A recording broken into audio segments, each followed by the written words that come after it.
Hello everyone, I am Sandeep, your physics teacher and आज हम start करते हैं सेंट्रीपिटल एक्सीलरेशन। लास्ट क्लास में मैं आपको यूनिफॉर्म सर्कुलर मोशन के बारे में बता रहा था और यूनिफॉर्म सर्कुलर मोशन में मैंने आपको याद हो तो एक चीज़ बताई थी कि यूनिफॉर्म सर्कुलर मोशन एक वो सर्कुलर मोशन है या वो मोशन है जिसमें ऑब्जेक्ट की जो सर्कुलर मोशन में मूव कर रहा है उस ऑब्जेक्ट की स्पीड तो कांस्टेंट रहती है लेकिन वेलोसिटी चेंज होती रहती है। अब वेलोसिटी चेंज हो रही है, दैट मीन्स देखिए क्या होता है, यूनिफॉर्म सर्कुलर मोशन में कोई ऑब्जेक्ट एक सिंपल स्पीड से या एक ही स्पीड से मूव करता रहता है, राइट। लेकिन हर एक पॉइंट पर उसकी वेलोसिटी की वैल्यू क्या होती है, चेंज होती है, क्योंकि वेलोसिटी है एक, that is v1 v2 v3, यानी कि हर एक पॉइंट पर वेलोसिटी चेंज होगी क्योंकि वेलोसिटी एक वेक्टर क्वांटिटी है, it is depend on the direction also.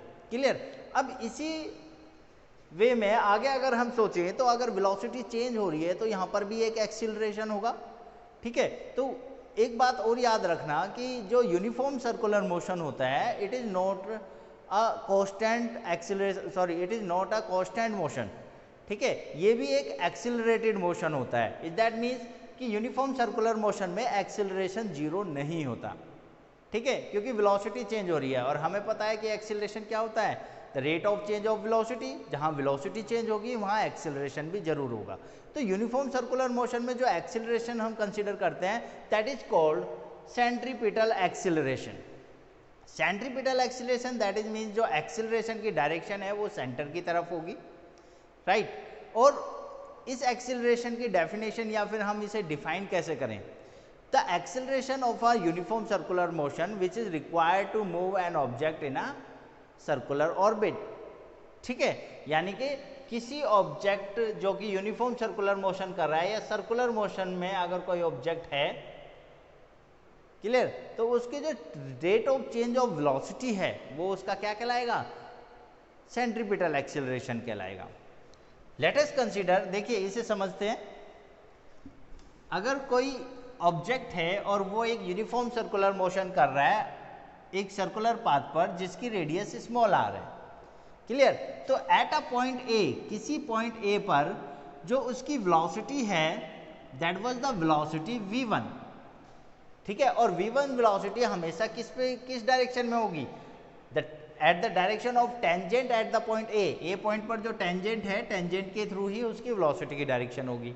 और कंसीडर कीजिए that is initial time, is that means time t is equal to zero, time t is equal to zero पर है, लेकिन किसी पर्टिकुलर टाइम पर यानी कि time t is equal to,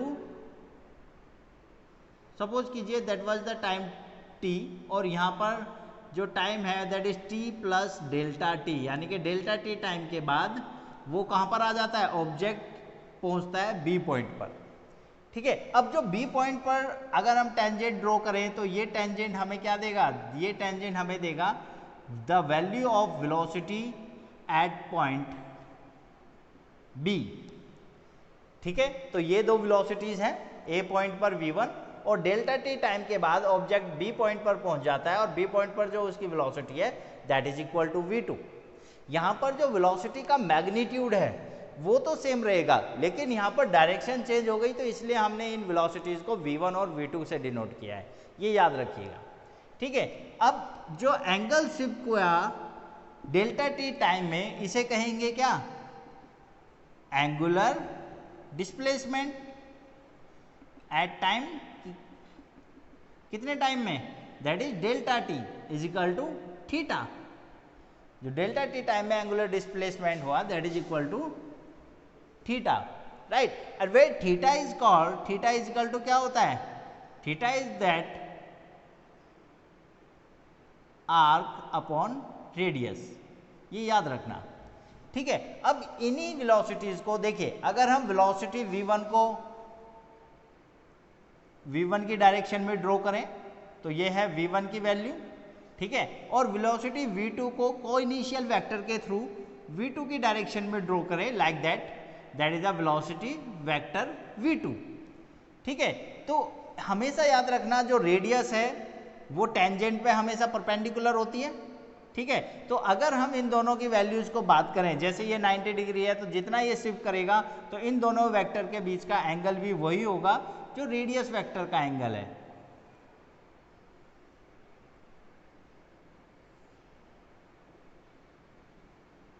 consider that was the V2, सो ये angle भी क्या होगा, थीटा एंगल होगा।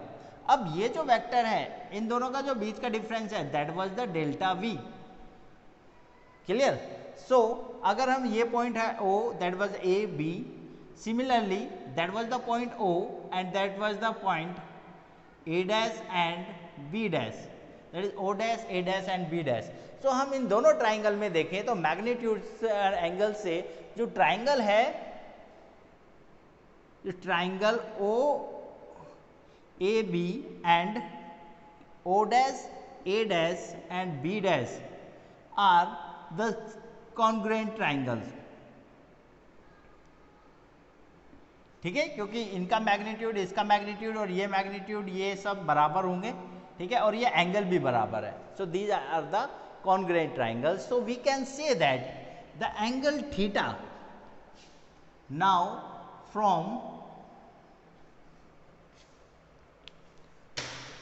now from triangle O dash A dash B dash जो angle theta is equal to होगा, मैंने बताया आर्क अपॉन रेडियस, यहाँ आर्क कितना है, that is delta V upon radius, that is magnitude of V1।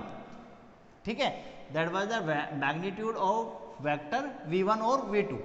याद रखना the magnitude of vector V1 बराबर होगा the magnitude of vector V2। Let us consider that is equal to V, so theta is equal to delta V upon V। Clear. Now from angular velocity,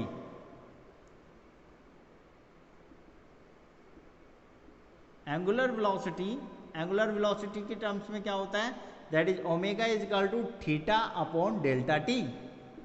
clear. So theta is equal to क्या होगा, omega into delta T. Put this value in that one equation. So the omega into delta T is equal to delta V upon V. इसको transfer कर दीजिए। So delta V upon delta T is equal to omega into V, right. Delta T को इधर ले गए और we को इस तरफ ट्रांसफर किया। So that is delta V upon delta T is equal to omega into V. We know that the delta V upon delta T, rate of change in velocity, क्या कहलाती है, एक्सीलरेशन। तो that is denoted by AC, centripetal acceleration is equal to omega into V. तो यहां से centripetal acceleration की value आती है, that is AC is equal to omega into V. Clear. साथ ही हम इसमें और भी डिनोट कर सकते हैं। देखिए जैसे इसके बाद है, क्लियर, वी नो दैट, हमें पता है कि जो लीनियर वेलोसिटी होती है ओमेगा इंटू आर के बराबर होती है, that is the relation between the linear velocity and angular velocity.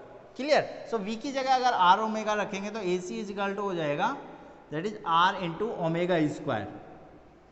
That was the other formula of centripetal acceleration।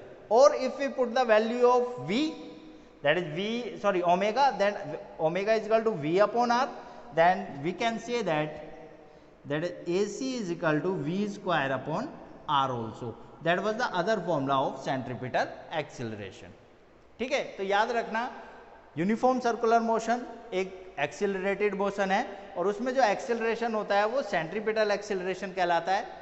Clear. और सेंट्रीपिटल एक्सिलरेशन का जो फॉर्मूला है दैट इज ओमेगा वी, और we can say that r into omega square और v square upon are.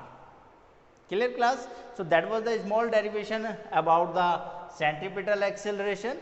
Centripetal force के बारे में हम नेक्स्ट चैप्टर में पढ़ेंगे। क्लियर। सो आप इन्हें अभी नोट कीजिए और कोई भी प्रॉब्लम हो तो मुझसे डिस्कस जरूर कीजिएगा। Thank you.